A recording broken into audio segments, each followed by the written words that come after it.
My brothers and sisters, and my beloved confreres, a hearty welcome to each one of you to the third Sunday of Advent.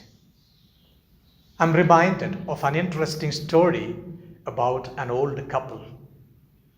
This couple was celebrating their golden jubilee, and their children and grandchildren decided to make the celebration a grand one. Early in the morning, they went to the church and participated in the celebration of the Holy Eucharist and thanked God for their beloved parents. Returning home, they began their external celebrations. During the time of the lunch, wine was also served. Interestingly, for this woman, who is the jubilarian, drinking wine was not at all a habit. She was drinking it for the first time. As a result, she got boozed up. After a while, she got up from her chair. She went to her husband, who was sitting nearby, held firm on his shoulders, looked into his eyes, and told him, "For the past 50 years, I'm living with you. But I must confess one thing today. I really do not know who you are." The man, who had a mouthful of wine, gulped it down and sat there with a wry smile. The children and the grandchildren were shocked at the statement of the grandma. "I really do not know you. Who are you?" Yes, my brothers and sisters, this fundamental question is the theme of the third Sunday of Advent. Who are you? My own classroom experiences have made me aware that we do not know the other. Sometimes I used to ask my students to look into the eyes of the one who is sitting near and tell who she really is. And most of the time, they ended up saying their names, or their parents' names, or the state from which they hailed. After that, I really do not know who the other is. Psychologists would say human beings are like icebergs. Only 1/6 of our personality is revealed before us. The rest of it is under the water. There is the need for a Titanic to come and hit against it. The story of the film Titanic, for me personally, is not about the ship or about the persons who are in it. It's all about the iceberg. About me, who is hiding my real self under the water. Yes, my brothers and sisters, this is the story of the humanity. You and I need to clarify to ourselves, and above all before God, who are you?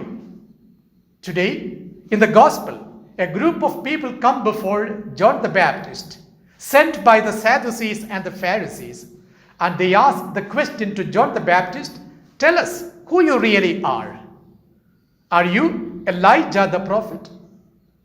Are you one of the prophets? Or are you the Messiah whom we are awaiting?" And here, John becomes a philosopher. Like an Indian philosopher, he would say, "Neti, neti. I'm not Elijah. I'm not one of the prophets. I'm not the Messiah at all.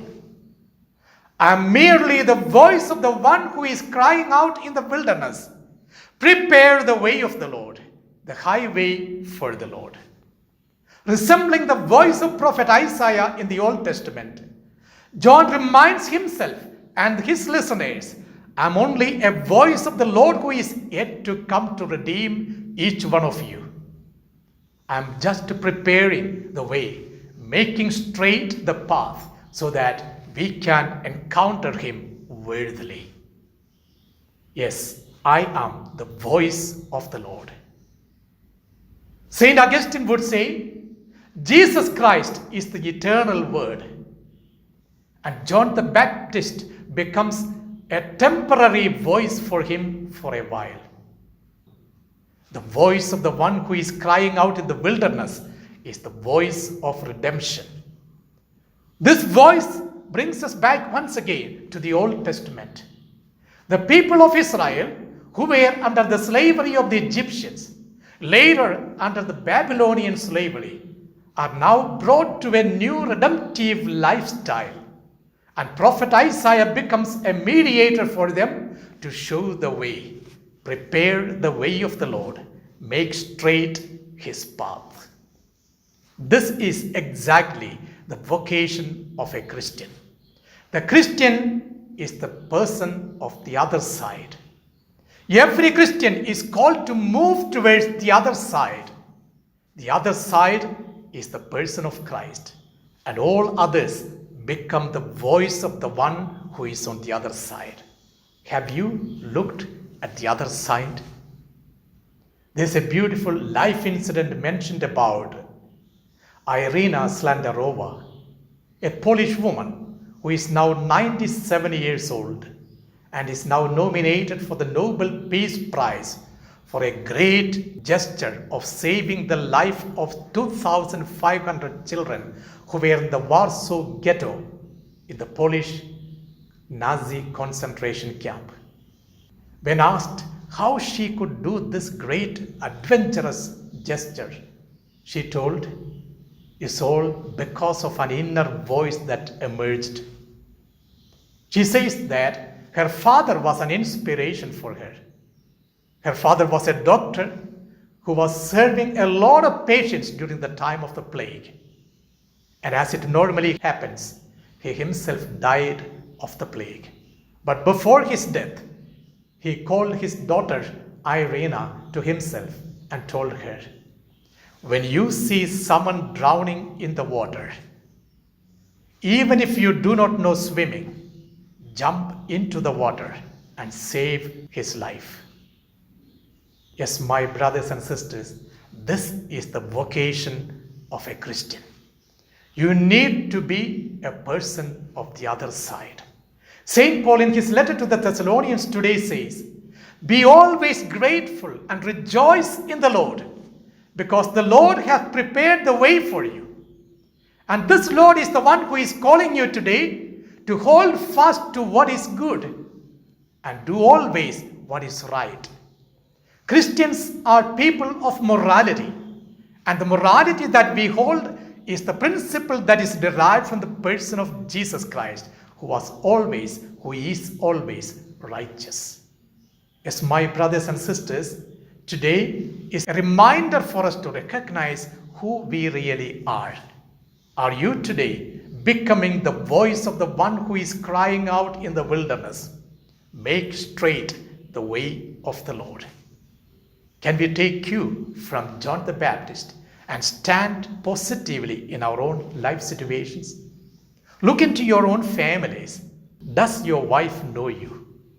Do your children know you? Do your parents know you? Have you become an icon of hope for the other who is along with you? Or are you a stranger in your own family? Make straight the way of the Lord.